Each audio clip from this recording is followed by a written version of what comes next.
Well, hello everyone, Charles here once again, and in this video it's going to be very exciting. We'll recapitulate a bit of what we covered in the previous video with improvements, and we're going to explain in one go the hole in the head and also why this is too small for this. There have been explanations. I'm going to offer a new one. It may not be correct. I think it's correct. We'll see.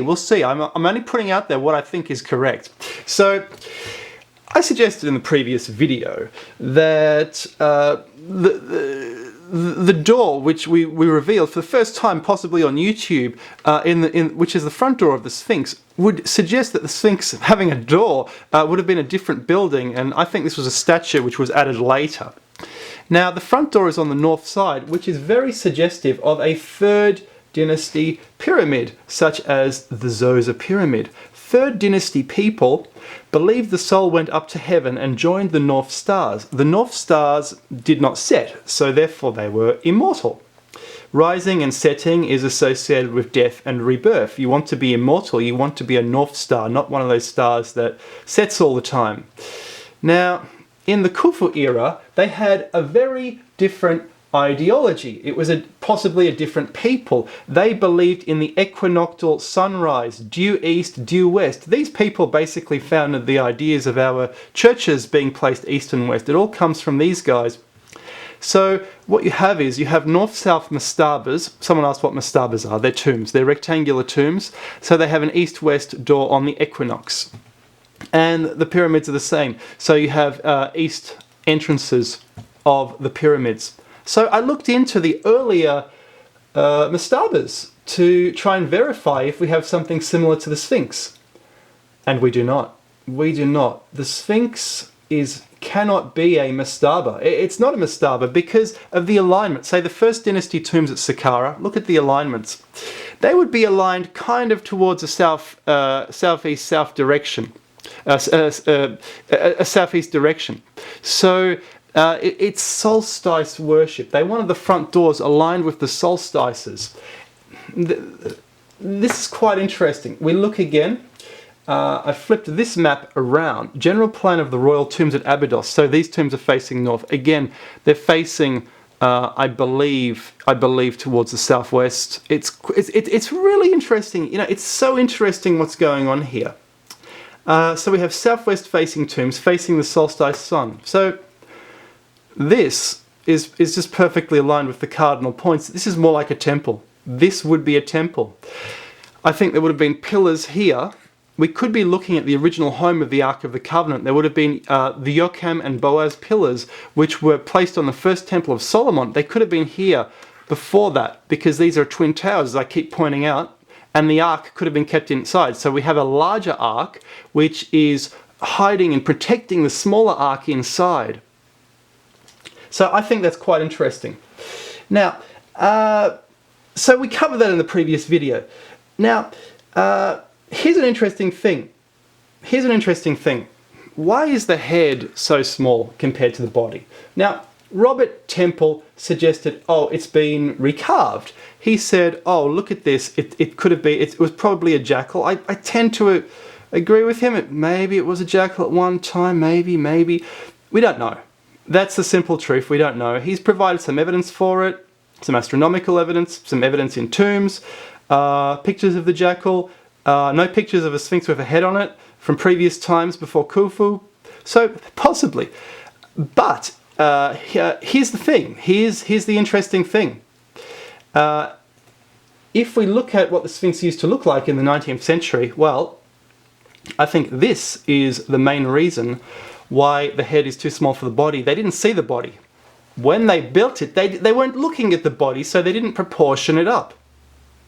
And they attached this head, which is a different color to the rest of the structure.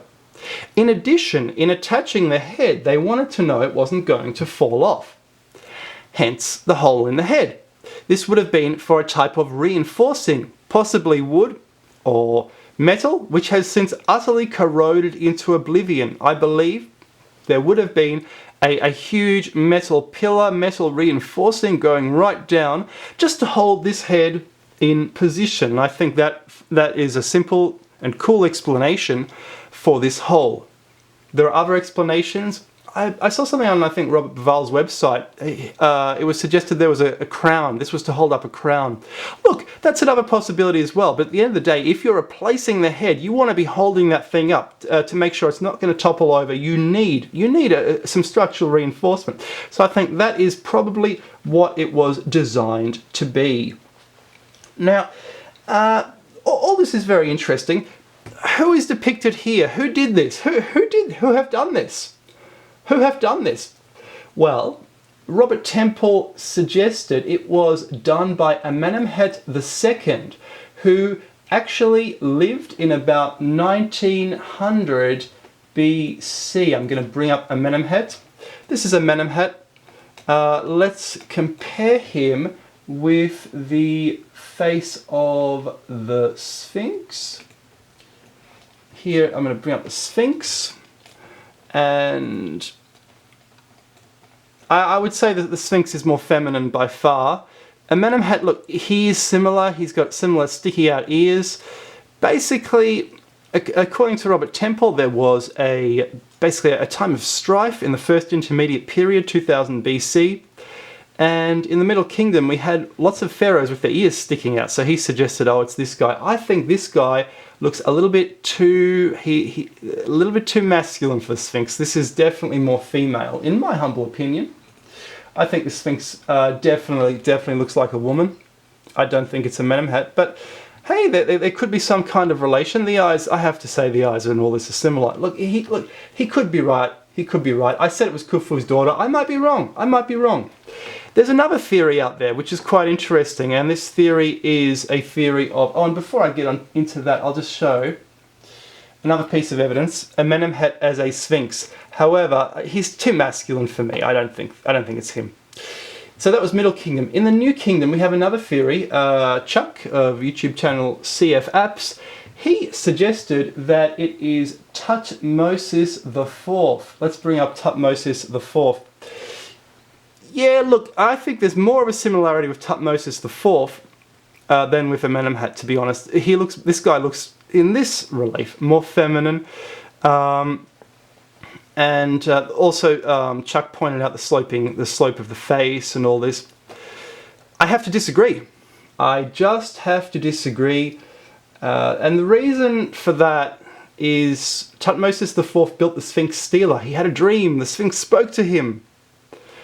Would he have recarved the Sphinx in his own image after having venerated the Sphinx, being amazed that the Sphinx had spoken to him, and excavated the Sphinx as a reward to the Sphinx for having blessed him in whatever endeavors he was blessed with? I don't think so. I really don't think so. And here's the proof right here. This is the Sphinx Stela, right? And if we zoom in, this is Amenemhet feeding the Sphinx, blessing the Sphinx with water. Okay, here's the problem. Is he blessing himself? Is he blessing himself? Look, it's quite possible he is, but in Egyptian art, generally we have humans and gods separated. We wouldn't have a human and another human over here. I don't see that happening. I don't see him blessing himself, so I don't think it's Thutmosis. I think it's earlier. I think it's Old Kingdom. And of course, the implication of this is that this head was added when the Sphinx looked like this. That's how it was easy to add. That's how it was easy to get it out of proportion. They didn't look at the body. And they added it easily when the ground was up to the neck, so it looked like a bust. They wanted a statue. Who is it? I've suggested Khufu's daughter, Nefertiti. There's another possibility. Menkaure's daughter. Menkaure had a short life, and he was very distraught at the death of his daughter. And he thought the gods were against him, so he ceased construction at Giza. And you have to wonder, is this therefore his daughter? Did he stop building his pyramid and then just add this statue to say, hey, that's my daughter, you know? And then we're going to abandon Giza. Guys, I hope you've enjoyed this video.